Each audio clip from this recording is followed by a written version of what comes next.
In this video, we'll calculate the number of ways of putting identical objects into distinct groups. We'll use a classic combinatorics technique known as stars and bars, which I'm going to illustrate through an example with oranges and baskets. Farmer Margaret has just harvested a huge pile of N oranges, and she has K baskets that she wants to use to store them. The N oranges are all identical, while the K baskets are distinct, as they each have a different label numbering them from 1 through K. Farmer Margaret wants to get creative with storage and is curious to know just how many ways there are for her to put these oranges into baskets. Assume that while each basket is large enough to hold up to all of the N oranges, it's also okay for them to be empty.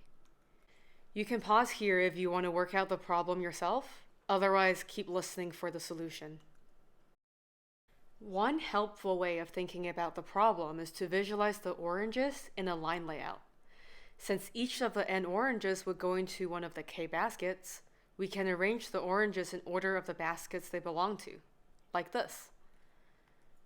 With this visualization, it becomes easier to see that the distribution of oranges among the baskets is determined by the positions on the line where one basket ends and another begins.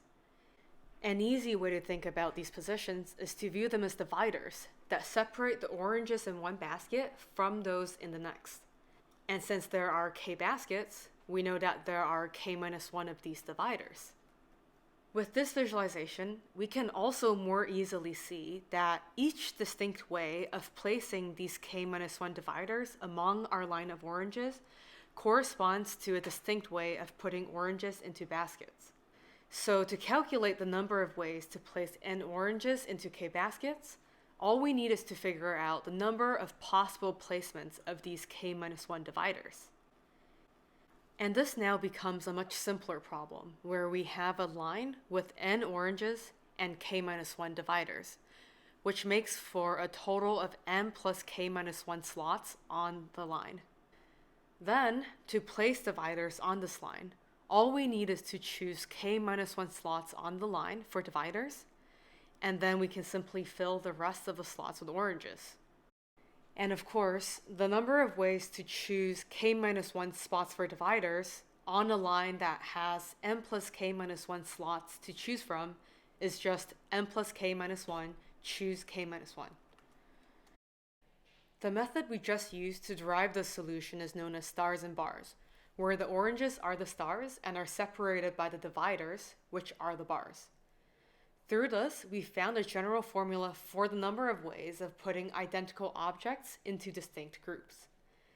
However, there are still many variations to this problem. Just now, we looked at identical oranges and distinct baskets. But what if the baskets are also identical? Or what if the oranges are distinct? Or what if each basket must contain at least one orange? If you're interested in learning about any of these variations of the problem, please check out my other video linked here as well.